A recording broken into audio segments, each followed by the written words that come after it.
I am president of United Tribes Technical College, where we have about 500 children, 3 early childhood centers, and a K through 8 elementary school on our campus that represent over 70 different tribes in our student population. I'd like to speak to about 5 major points relative to American Indians, tribal nations, and Indian education. First, we believe that we should strengthen tribal control in Indian education and in education. Tribes, like communities, are fully aware of what their children need. As future tribal leaders, tribes recognize the importance of providing their children with the fundamental curriculum that state education requires. However, they also bring a unique and critical perspective to the table, which includes the incorporation of tribal culture and languages. State education agencies do not understand the complexity of tribal beliefs and therefore undermine the vital roles in our lives of our Indian children. Tribal education departments are formal components of our tribal governments, and they need to be recognized and given appropriate authority as part of the ESEA reauthorization. Second, we believe that there ought to be increased coordination between the Department of Education and the Bureau of Indian Education. About 90% plus of our children are educated in public schools, and about the other 10% are educated within the Bureau of Indian Affairs systems or in tribal schools themselves. Because our students attend public, tribal, and BIE schools, it is critical that these education agencies communicate and work together. Third, there ought to be a focus on recruitment and retention of Native teachers. Indian country needs more Native teachers, teachers that share the same cultural knowledge and ethnic background of their students, understand their educational needs to a higher degree, and act as community role models. Consequently, teacher retention is a major issue for us. Tribal colleges, the 37 that are throughout the United States, also have a critical role to play in teacher recruitment and training.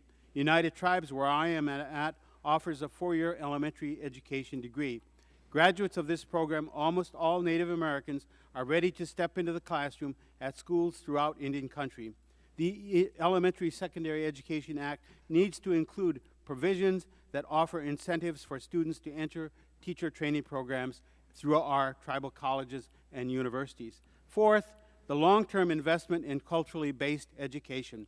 Again, I want to highlight the importance of Native culture and language in combination with education. What we do know is that the research shows and demonstrates that Indian children who have a better knowledge base of their culture, their heritage, and their language also perform much better with respect to the other kinds of academic curriculum.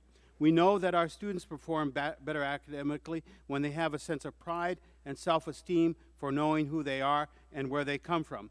This cultural foundation needs to be reinforced and strengthened for each of our Native students. This kind of cultural-based education is being utilized in places like Montana, and it is beginning to show good results. We also know that Native language-based educational models also work to improve performance. On that, we recommend that the Esther Martinez Native American Language Preservation Act be funded more fully, and that a formula base is used for those kinds of schools that work with immersion styles of education for Native children. We'd also like to emphasize the issue of tribal consultation because our tribes have a treaty and federal Indian relationship to the United States government as well as our states, a nation-to-nation relationship that is reaffirmed through those means that I have just mentioned, and through President Obama's executive order in November 5th, 2009, which requires that each agency develop a plan to implement a consultation and coordination with tribal governments. In the past, the Department of Education has not adequately consulted with our tribal leaders. As a result, our students were left out of the Recovery Act's stabilization funds and the Department of Ed's Race to the Top initiative.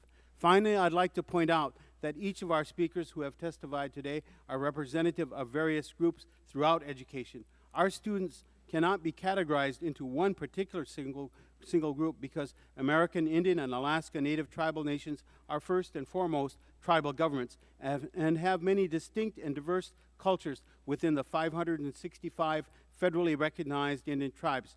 Thus, there is a political aspect that is unique to our educational systems.